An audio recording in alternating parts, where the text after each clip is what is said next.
It's like the film's in a wheelchair.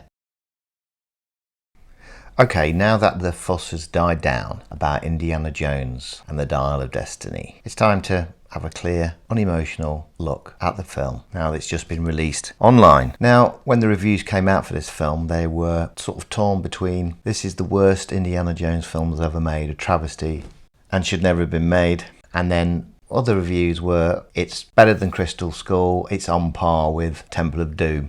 The truth, as always, is somewhere halfway between. But let's first of all talk about the problems with the film, and the three biggest problems with the film. Problem number one, Harrison Ford. Hold up, wait a minute, something ain't right. He's too old. His performance is lackluster. He's tired. This film was originally slated to be filmed 5 years ago. I think that would have been a good thing. He's just tired. He just hasn't got the energy, and you can feel it. You can feel his lack of energy. And his performance is nowhere near as good as it was, even on the Crystal Skull. Not even close. So that's problem number one. Problem number two might surprise everybody, but is the music. Hold up, wait a minute, something ain't right. The music is so depressing. It's like John Williams is almost in a similar mode to Harrison Ford. It's just too tired and he's not firing on all cylinders. And it's like a depressing version of Indiana Jones' theme. It just is not exciting. The classic Raiders theme, which you're waiting to sort of hit you and get you excited about a scene, either comes too late or it comes too early. And when it does come, it's just like a sad version. It's like a melancholy version of the theme. And that's the general feeling about the whole film. The whole film is just so melancholy. It's so, we're all getting old. John Williams is getting old. Harrison's getting old. This is the last one. And instead of having sort of energy, and it's like the film's in a wheelchair. So that's problem number two. Problem number three is the editing and the length of the film. It's too long. It's like it does not need to be 2 hours, 40 minutes, right? The editing is really lackluster, and I don't think the music's helping the editing or the editing's helping the music. So that's definitely an issue for the two of them together. But it's nearly 2 hours, 40 minutes. It should be 2 hours long. And I can imagine there being some really good fan edits of this movie. Like someone will take this movie by the scruff of the neck. They will cut out 40 minutes, right? They'll tighten up the editing and they'll reuse music from any of the other Indiana Jones films and put it over the top of the action scenes, and it will greatly enhance this film. So let's now talk about the plot. I didn't really have an issue with the plot, and for me the film got going and started to be interesting in the last hour, and certainly the last 20 minutes, which I actually thought was really interesting and a real surprise, and it felt like an Indiana Jones movie for a little while. So I think we should have got there sooner, and that's taking 40 minutes out of the film would have definitely helped that. Now let's talk about the big issue, which everybody seems to have, with Phoebe Waller-Bridge. She's absolutely fine in the film. Hold up, wait a minute, something ain't right. She plays a part really well. She has a character arc, and she actually saves Indiana Jones, but not in a bad way, not in a stupid way, not in a sort of patronising, go feminism way. She genuinely cares about him, and I thought it was really well done. I've got no issue. All the outrage over her and how she's ruining it, and she takes over the movie. It's nonsense. Trust me, it's absolute nonsense. No issue with her whatsoever. And to be honest, because he's so old, he did need somebody to sort of like help him out with the action scenes, unfortunately. I mean, that's the sad reality of it. And, they killed off his son from the last film. But I didn't really have an issue with that because it kind of made it poignant why him and Marion split up. I didn't think that was, let's just not have too many men in the film. I thought it was interesting and refreshing to have a feisty woman. You've got to remember, Indiana Jones and Raiders of the Lost Ark, Marion was a really feisty, ballsy woman who could handle herself and take people on in a fight. So it's completely fine that there was a character that was his godchild, that she was feisty, probably hearing stories from her dad about Indiana Jones. So no issue with her whatsoever. Not a great issue with the plot. It's normally we have to travel the world and try and get to the bottom and try and find this hidden treasure. There's nothing different about it. I thought the whole Archimedes thing was really well handled, really interesting.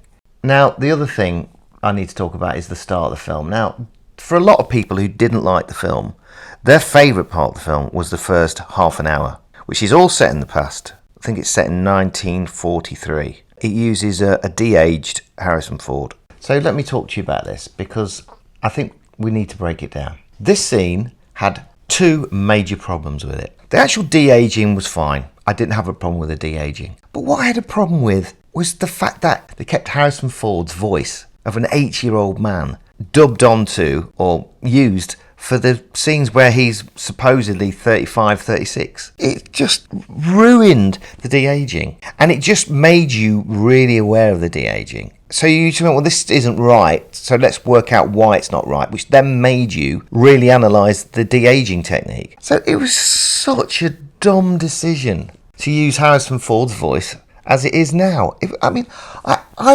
gobsmacked that James Mangold didn't look at that and go, well, we can't do that. I mean, at least attempt with AI, make his voice sound younger, or put in everything he's ever said from his previous Indiana Jones films into AI, and then work a way of actually making him sound young, or get somebody who can do an impersonation of Harrison Ford, which there are plenty of people who can do that. Hi, is JF there?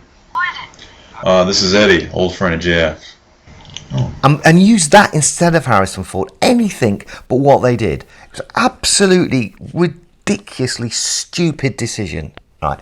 The other problem with the scene was it went on way too long. If they'd have made it 20 minutes instead of 30 minutes, or even 15 minutes, then it would have been so much more interesting. And again, the pacing of it would have been better. And again, the music cues were all wrong. The music was flat. And it just immediately, you just felt like, oh, there's something not right. It's something off. Somebody else has made this criticism of the film. It starts to feel like it's not the real band. It's a tribute band. You know, it's just it's a tribute to Indiana Jones, but it's not really Indiana Jones, and it's not quite as good. And it's just slightly off. The beat's slightly off. That's what it felt like. A lot of these situations and a lot of the criticisms of the films could have really, really, really been helped by taking 40 minutes out. Just actually not using any of the new music by John Williams, and actually just revisiting his music from the previous films and using that. It would have been absolutely fine. Look, I'm not saying it would have been a great film, but let's just talk about being somebody who actually saw original 3 films at the cinema. The first film was phenomenal. It literally, and you've got to remember, when it came out, nobody was talking about it. Nobody knew much about it. There was no hype. When people sort of found out what it was all about, nobody was really interested. And it was only really by sort of default, I ended up going with my brother when I was a kid to go and see it. And we were blown away because we just didn't expect it would be that good. And then the reason it took off was word of mouth. People forget that. But it was actually word of mouth that made Raiders of the Lost Ark be a massive hit. Because nobody was interesting. It was almost under the radar when it came out. You must remember that. And of course, obviously, it did amazing, got nominated for an Oscar, which it should have won, but it didn't. And then Temple of Doom came out. And I've got to tell you, everybody, when Temple of Doom came out, it was a huge disappointment. A huge disappointment. It was just, it didn't have the pizzazz. It didn't have the sort of like humour. It was really, really dark. It had like a ridiculously ludicrous scene in where everybody groaned in the cinema when they sort of like jumped out the airplane on the dinghy. It was just stupid and not a very satisfying ending. Obviously, on revisits now, you look back and go, well, it does have some verve. It has a great opening scene, for instance, the diamond in the sort of ice. That's a good scene, but it wasn't great. And then the other thing as well for me, when the third one came out, and I was thinking, oh, great, this is going to be good. That still didn't have the Raiders magic. It was okay. It was good. Sean Connery was a great idea to have him. But at the same time, it almost, as good as he was, it almost took it away from being an Indiana Jones film. Now, a lot of people go, well, that's what made it good. But not for me, it didn't. And again, it didn't have any magic. It tried to recreate the magic of the Ark of the Covenant with the Holy Grail. But it just, for me, didn't work. And the action scenes were poor. And now, look, I know this is shocking to everybody, but I was very underwhelmed. Then Crystal Skull came along and I was really excited about it, although I was a bit disappointed in the script they finally went with. I think they should have gone with Frank Darabont's script, but they didn't. They went with George Lucas's space script with aliens in it. But I have to say, the first hour of Crystal Skull is really good. and it really feels like Indiana Jones. And Harrison Ford is just brilliant. He's got the energy. He's still young, relatively young.